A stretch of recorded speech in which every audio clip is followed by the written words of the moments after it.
निहारिका अपने माता पिता की इकलौती संतान थी। पिताजी नेवी में जॉब लगी थी, इसलिए वे अक्सर बाहर ही रहा करते थे और माँ भी पुलिस में थी, इसलिए निहारिका घर पर अकेली महसूस करती थी। एक दिन निहारिका ने अपने माँ से कहा कि वे कक्षा 12वीं की पढ़ाई हॉस्टल में रहकर करना चाहती है। माँ ने भी उसे अनुमति दे दी।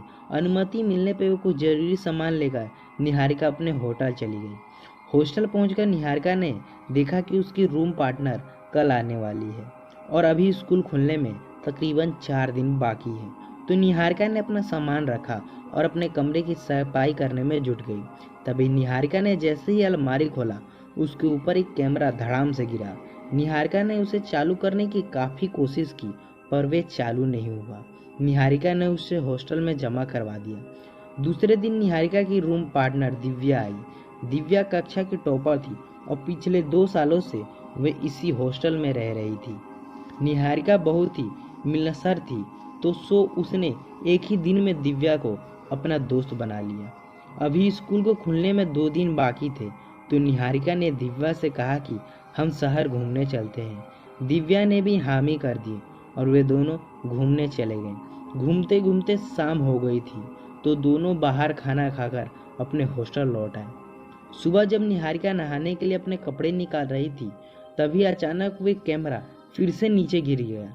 निहारिका ने दिव्या से पूछा तो उसने बोला कि मैं तो कल पूरे दिन तुम्हारे साथ ही थी, तो मुझे इसके बारे में क्या पता। अब की बार दिव्या और निहारिका ने साथ जाकर उस कैमरे को जमा करवा दिया। लेकिन दूसरे दिन जब दिव्या नहाकर बाहर निकल रही थी, तो उसे ऐसा महसूस हुआ कि कोई उसकी फोटो निकाल रहा है। लेकिन उस समय कमरे में सिर्फ निहारिका ही मौजूद थी। तो उसने निहारिका से कहा कि तुमने मेरी फ़ोटो क्यों निकाली। निहारिका ने साफ मना कर दिया कि मैंने तुम्हारी फ़ोटो नहीं निकाली और मैं तुम्हारी फ़ोटो क्यों निकालूंगी। लेकिन दिव्या इसकी बात को समझने को तैयार ही नहीं थी। दूसरे दिन स्कूल शुरू हो गया। तभी निहारिका को पता चला कि पिछले साल की टॉपर ने स्कूल की टेरेस पर से कूदकर अपनी जान दे दी है और उसी का भूत इस स्कूल में भटक रहा है। यह जानकर निहारिका बहुत ज़्यादा डर गई थी और वही डरी हुई जब अपने हॉस्टल पहुंची और अपने कपड़े बदलने के लिए जैसे ही अलमारी खोली, वे डर कर 2 कदम पीछे हट गए, क्योंकि एक बार फिर से वही कैमरा धड़ाम की आवाज़ के साथ नीचे गिरा, जिसे वे 2 बार अपने हॉस्टल में जमा करा चुकी थी। उस कैमरे को देखकर निहारिका के पसीने छूट रहे थे। उसने बहुत हिम्मत करके कैमरा उठाया और उसे चलाने की बहुत कोशिश की, पर वो कैमरा चालू नहीं हुआ। उसने उस कैमरे को डरते हुए अलमारी में रख दिया और जाकर कुर्सी पे बैठ गई। वो जहाँ बैठी थी उसके ठीक सामने एक टेबल रखा हुआ था। वो अभी बैठी ही थी कि तेज की आवाज़ के साथ अलमारी का दरवाज़ा खुला और वह कैमरा सीधा आकर उस टेबल पर गिर पड़ा। निहारिका ये सब देखकर बहुत ज़्यादा डर गई, लेकिन अब उसने लगने लग रहा था कि इस कैमरे में ज़रूर कोई बात है और वे मरी हुई लड़की मुझे कुछ बताना चाहती है। उसने कैमरे को देखा तो इस बार वह कैमरा चलने लगा था। निहारिका ने यह देखकर हैरान हो गई, क्योंकि उसमें दिव्या की नहाती हुई नंगी तस्वीरें और उसके साथ एक और लड़की की नंगी तस्वीरें थी, और जिस लड़की ने टेरिस पर से कूदकर जान दी है उसकी भी उसमें तस्वीरें हैं।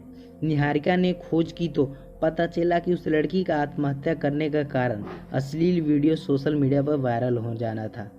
अब बात साफ हो गया था कि उस लड़की के मरने के बाद अब दिव्या ही कक्षा की टॉपर थी। दूसरे दिन में कैमरा मैंने दिव्या को दिखाया, जिसमें दिव्या के अश्लील तस्वीरें थे। दिव्या ने जैसे ही उसे देखा वह बेहोश हो गई। दिव्या को डॉक्टर के पास ले जाया गया। अब दिव्या की मानसिक बीमारी का शिकार हो गई थी। अब दिव्या पागलों जैसी हरकतें करने लगी थी। अब दिव्या जैसे ही नहाने जाती, अपने आप उसकी फोटो उस कैमरे में कैद हो जाती। निहारिका ये सब देखकर बहुत डर हुई थी। निहारिका एक दिन एक मनोशास्त्री जी को पास गई, जिन्हें तंत्र शास्त्र का बहुत ज्ञान था। उनसे मिलने के बाद तब मनोशास्त्री ने निहारिका से पूछा कि क्या वह भूत तुम्हें परेशान करता है। तो निहारिका ने मना कर दिया कि नहीं, वे मुझे परेशान नहीं करता, लेकिन हमारी कक्षा में 4 लड़कियां हैं जो कि मुझे परेशान करती है। तब मनोशास्त्री जी ने कहा कि मैं कल तुम्हारे स्कूल आकर इसका निरीक्षण करूंगा। वहां से निहारिका सीधा पुलिस स्टेशन गई और वहां मर चुकी हुई लड़की, जिसका नाम नेहा था, उसकी फाइल दोबारा खुलवाई, जो कि आत्महत्या करने के कारण बंद हो गई थी। और पुलिस वालों को भी सुबह स्कूल में आने को कहा। सुबह स्कूल खुला तो मनोशास्त्री और पुलिस वहां मौजूद थे। मनोशास्त्री ने एक एक कर चारों लड़कियों को सम्मोहन किया और उनसे सच बुलाने का फैसला किया, लेकिन तीनों लड़कियों से कुछ नहीं पता चला। अब बारी दिव्या की थी। दिव्या को सम्मोहित किया गया तो अब वो बोल पड़ी, हाँ, नेहा को मैंने ही मारा है। जब तक वो यहाँ रहती मैं कभी भी प्रथम नहीं आ सकती थी, इसलिए मैंने उसकी अश्लील फोटो निकाली और सोशल मीडिया पे वायरल कर दी।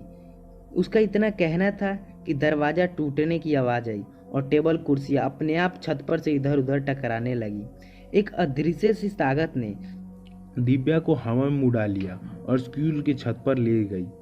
सब लोग उसके पीछे भागने लगे, लेकिन दिव्या को बचा न सके।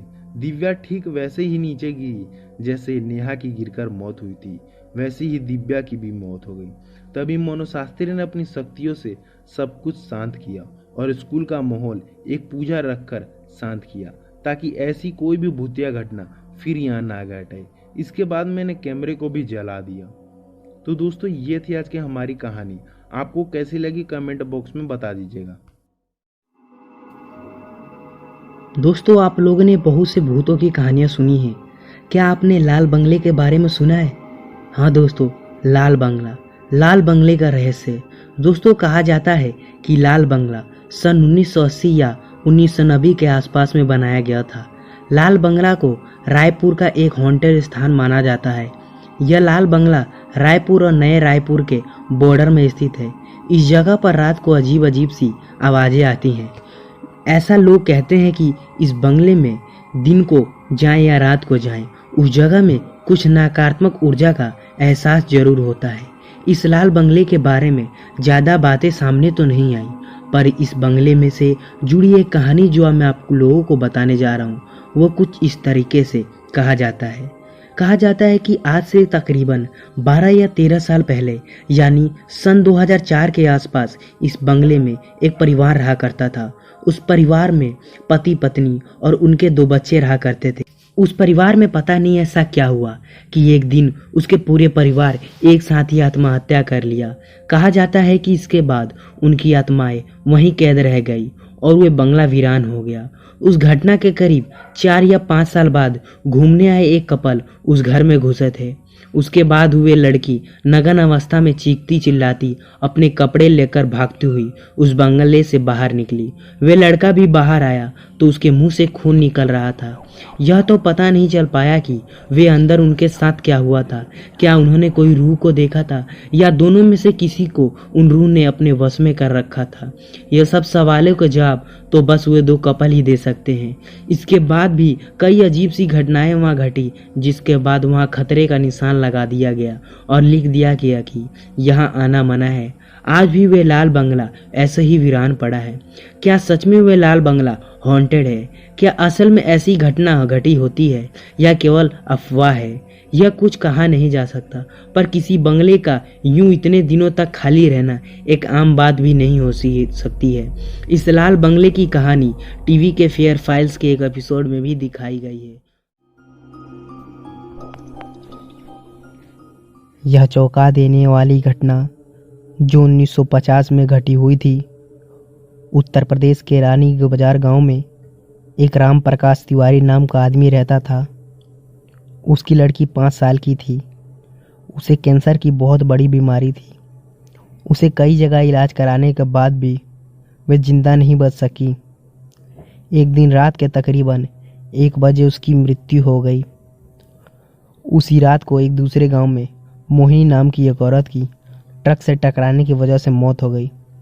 मोहिनी के परिवार वालों ने उसका दाह संस्कार कर दिया और दूसरी तरफ जब रानी बाजार में उस मृत लड़की को दफन करने के लिए जंगल में ले जा रहे थे, तभी अचानक रास्ते में उसके शरीर में कुछ हलचल सी हुई और लड़की उठकर बैठ गई। लोग यह देखकर बहुत ज़्यादा डर गए, लेकिन बाद में उसे जिंदा देखकर उसके परिवार वाले बहुत खुश हो गए।